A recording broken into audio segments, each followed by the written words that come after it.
हजारखोली ward number 6, नया ward number 6 की इलेक्शनी meeting थी, जहां मेरा अपना खुद मकान है। शेख रशीद साहब ने यहां से सियासी शुरुआत की। 1985 में पहली मर्तबा शेख रशीद साहब यहां से कांग्रेस पार्टी से काउंसिलर बने और 1985 से लेकर आज तक इस वार्ड में दूसरी पार्टी के कॉरपोरेटर नहीं चुनकर आए, काउंसिलर नहीं चुनकर आए। उसी वार्ड के अंदर, जिस वार्ड में मैं रहता हूं, मेरा मकान है, यह हमारा अपना परिवार है इस वार्ड। और यहाँ पर इलेक्शनी मीटिंग हमने ली। 4 उम्मीदवार जो हमने डिक्लेयर किया है पार्टी ने, पार्लियामेंट्री बोर्ड ने, आज उनकी पहली इलेक्शनी मीटिंग हमने ली। और हमारे वार्ड के आवाम को, यहाँ के जिम्मेदारान को हमने ये जिम्मेदारी सौंपी है, खास तौर पर मैंने, कि ये वार्ड को आप संभालो, यहाँ का इलेक्शन आप लड़िए और चारों उम्मीदवार को कामयाब करें। और मालेगांव शहर में ये मिसाली वार्ड है। शहर की आवाम में जब बातें होती है सियासी, या कौन सा वार्ड सबसे बेहतर है, तो यहाँ की मिसाल दी जाती है। यह वैसा वार्ड है और ये वार्ड को और डेवलप करने का वादा मैंने आज की मीटिंग में हमारे अपने वार्ड से की आवाम से किया हूँ। सर, बगावत का शुरुआत है पार्टी में। पार्टी कभी खत्म नहीं होती, पार्टी के कार्यकर्ता कभी खत्म नहीं होते। पार्टी कल भी मजबूत थी, आज भी मजबूत है और पार्टी मजबूत है इसीलिए एक 2-4 बगावत हो रही है। तो ये सिलसिला ये नया नहीं है मालेगांव के लिए।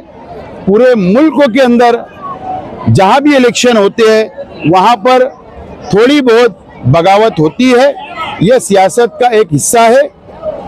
इससे कोई अपोजिशन जिस तरीके से इसको रंग देने की कोशिश कर रहा है, तो वो चूक रहा है, गलत रास्ते पे जा रहा है।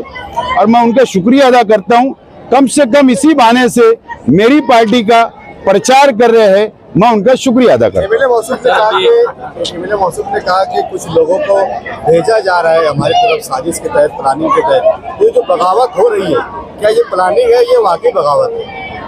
देखो, बात ऐसी है, मैं तो हमारे शहर के एमएलए मुफ्ती मोहम्मद इस्माइल कासमी साहब से, उनकी बातों से मैं कभी कभी सोचता हूं कि वो कब क्या बोलते, आज क्या बोलते और कल क्या बोलेंगे, कोई भरोसा नहीं। आप लोगों ने एक प्रेस कॉन्फ्रेंस 2 दिन पहले होती है और वो ये बात का ऐलान करते हैं कि बाहर के लोग आने वालों को हम टिकट नहीं देंगे। और कल जब वो ऐलान करते हैं तो बाहर के लोगों को टिकट दिया जाता है जो हमारे पास से गए, बराबर। नंबर 1। नंबर 2, ये बोलते हैं कि मजलिस की, एमआईएम की यहाँ पर कोई बॉडी नहीं है, बर्खास्त कर दी गई है। और कल बोलते हैं कि बॉडी है, सदर बैठे। तो एमएलए साहब की बातों को बहुत ज्यादा सीरियस लेने की जरूरत नहीं है। वो इस तरीके की बातें पलटते रहते हैं, वो बहुत ज्यादा मैं सीरियस नहीं लेता हूँ। हमारे मुकाबला सीधे फिरका परस्तों से। तो कल एमएलए का बयान है कि नदी के उस पार जाके लड़े, हम क्या फिरका परस्त लोग इधर है जो इधर चिट्ठी कर रहे हैं, तो उस तरफ चिट्ठी कर रहे हैं, फिरका परस्त से कैसे नहीं? हमारे शहर के एमएलए साहब असल में सियासी तौर पर उनको नॉलेज कम है, मुझे ऐसा लगता है। शहर का 58 से 60 सीटें मालेगांव सेंट्रल असेंबली और थोड़ा सी बाइये के हल्के में आती है। यही हम आवाम से अपील कर रहे हैं कि हमको मेजॉरिटी दे दो, तो हम जब मुकाबला करेंगे ना फिरका परस्त ताकतों से, जब ही मुकाबला होगा ना। अब मैं धुलिया जाकर इलेक्शन ले लूंगा और वहां के कारपोरेटरों को हाउस में थोड़ी बैठाऊंगा, जो यहाँ की आवाम जिसको चुन के देगी उनको हाउस में बैठाऊंगा। तो खैर, कांग्रेस ने अपनी पहली फहरिस्त जाहिर की और उसके बाद में उन्होंने कहा कि एमआईएम का हम शुक्रिया अदा कर ले और इलेक्शन के बाद में हम जाकर उनका शुक्रिया अदा करेंगे। ऐसा मुझे ऐसा, उसके ऊपर उनका अंदरूनी मामला है, उनकी बात चल रही थी, इत्तेहाद की बात चल रही थी, ना जाने इत्तेहाद क्यों फेल हो गया, ये तो बहरहाल वही उसका जवाब दे सकते। लेकिन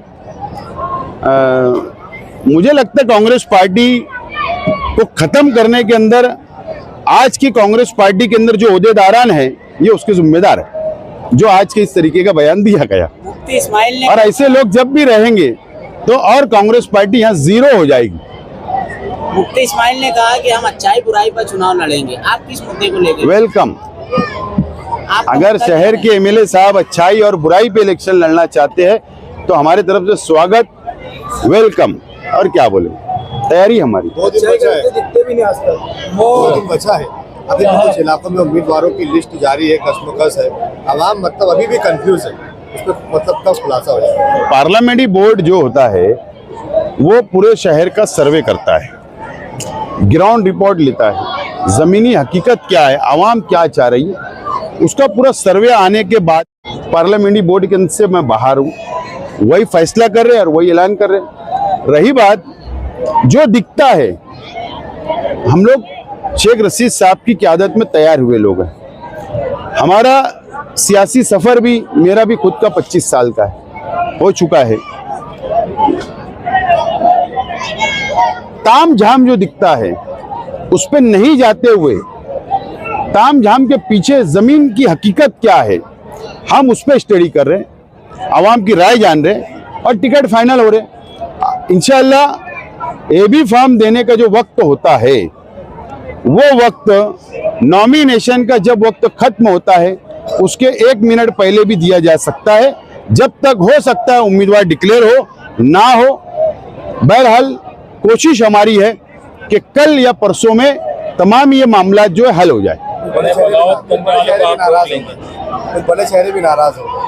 मैंने कहा ना, पार्टी कभी कमजोर नहीं होती, पार्टी का कार्यकर्ता मजबूत है, पार्टी के जिम्मेदार मजबूत है, पार्टी मजबूत है और अगर कोई नाराज होता है तो उससे पार्टी कमजोर नहीं होती। क्या आप उनको मनाने की कोशिश करेंगे? मनाने की कोशिश करेंगे आपको जो जिम्मेदार नाराज हो गए? ऐसा है कि ये बातें बाहर बोलना मुनासिब नहीं है।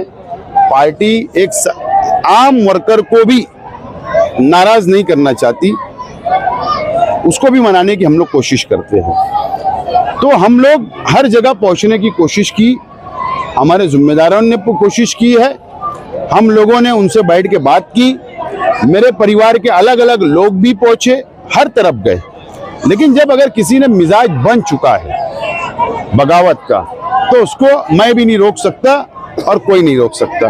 तो हम हमारा फर्ज निभा रहे हैं, हम हमारा फर्ज और जिम्मेदारी निभा रहे हैं, उसके बाद ही कैंडिडेट की यादी डिक्लेयर हो रही है।